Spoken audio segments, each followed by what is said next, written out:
If you're an anime fan, which why else would you be watching this channel in the first place, there's a chance you're aware of the anime original ending.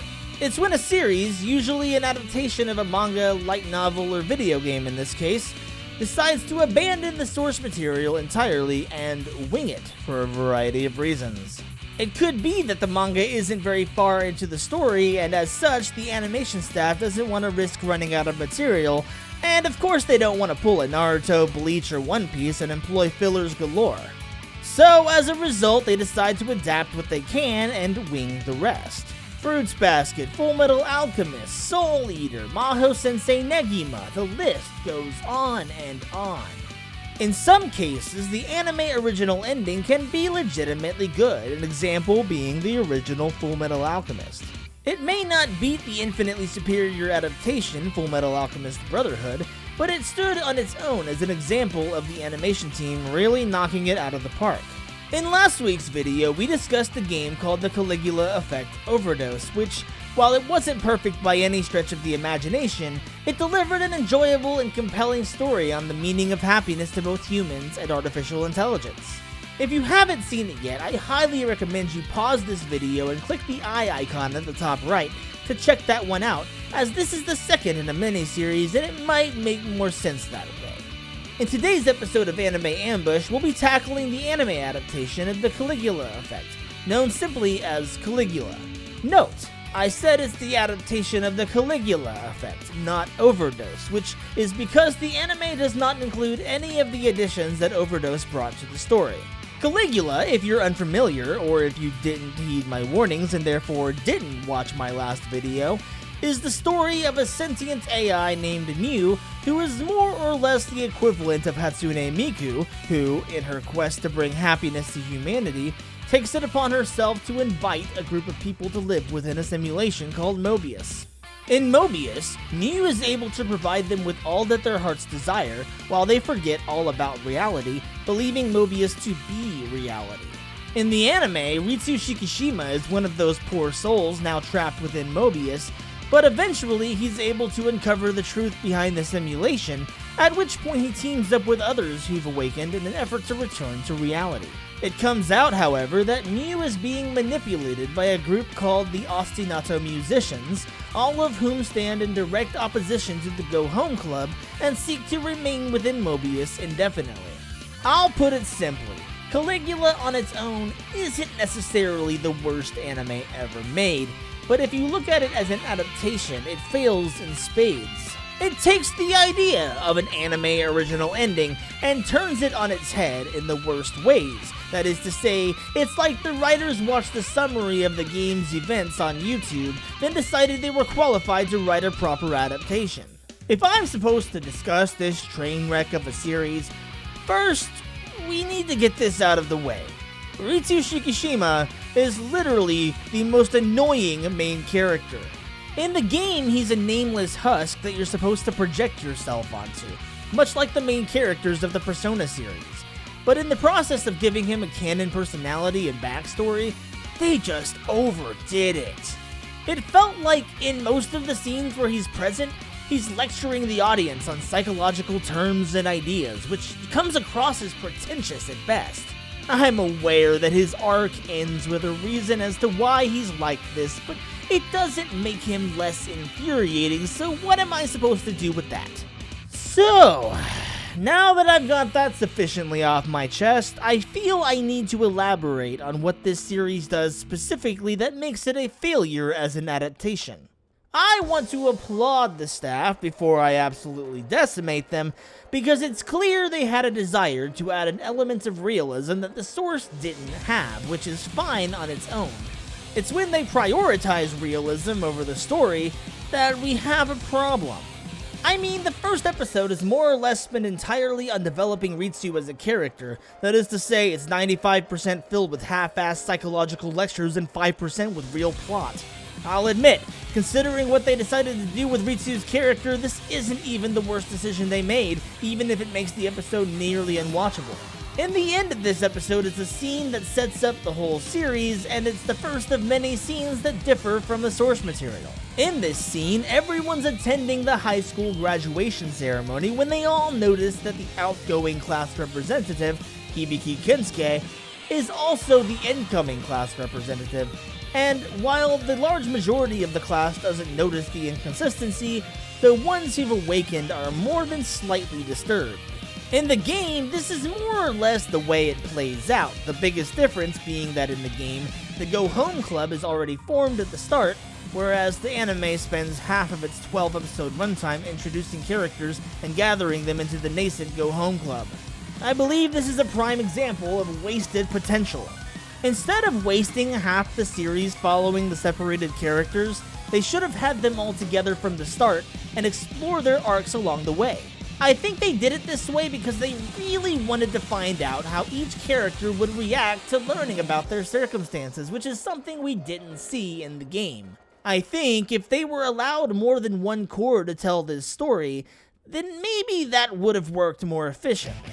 But because they only had 12 episodes budgeted, and they wasted the first 5 or 6 on gathering the Go Home Club, they really only had 6 episodes to bring everything to a satisfying conclusion, which they definitely did not do.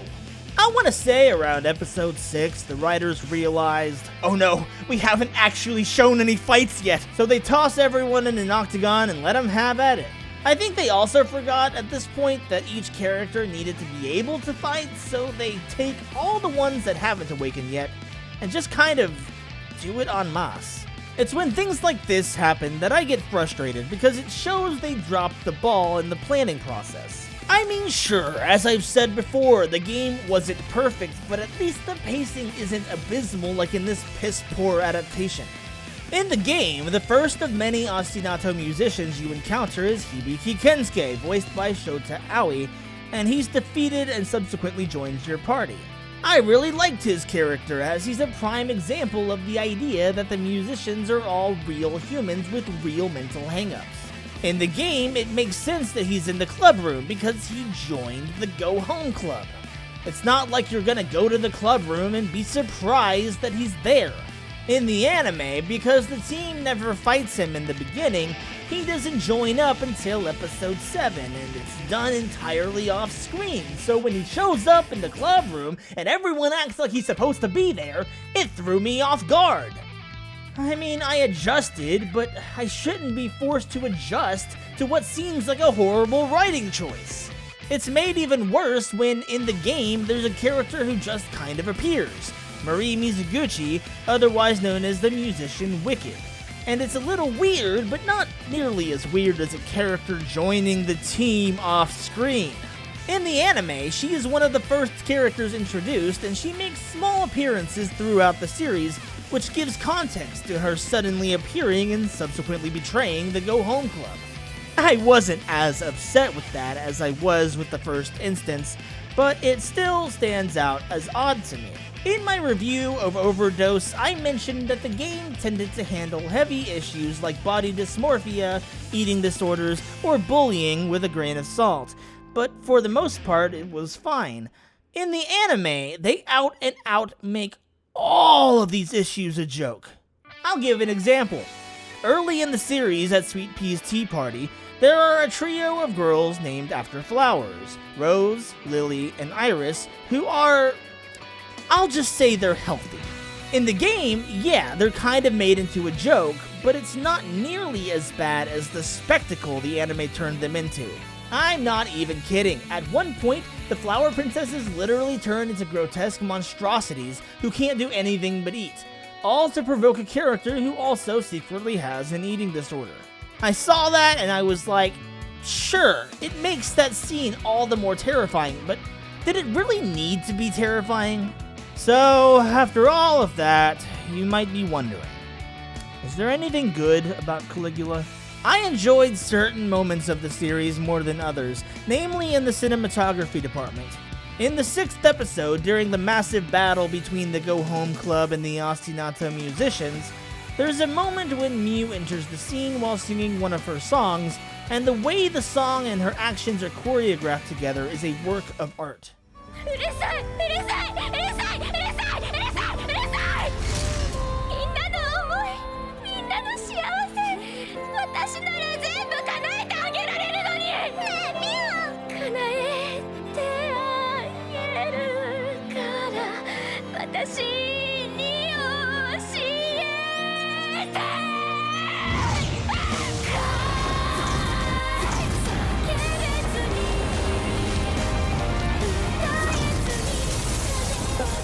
The same could also be said of the sequence in the final episode when the Go Home Club fights Thorn, and again, it wouldn't be as cool as it is without the music. I also really enjoyed the soundtrack, which isn't surprising if you saw my last video, but I'll go ahead and mention it again. I think the one thing the anime does exceptionally well is adapt the ostinato musicians' theme songs. I can actually say that, at least in the case of the theme of Hibiki Kensuke, the remix they made for the anime is just as good, if not better, than the original. I've said it once, and I'll say it again, my first exposure to this series was this anime, as I had absolutely no idea the game even existed at the time.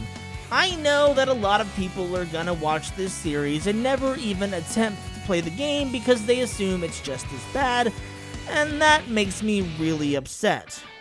It's a bad anime, an even worse adaptation, but if you look hard enough, there are a few nuggets of goodness in there, even if they're nigh impossible to find.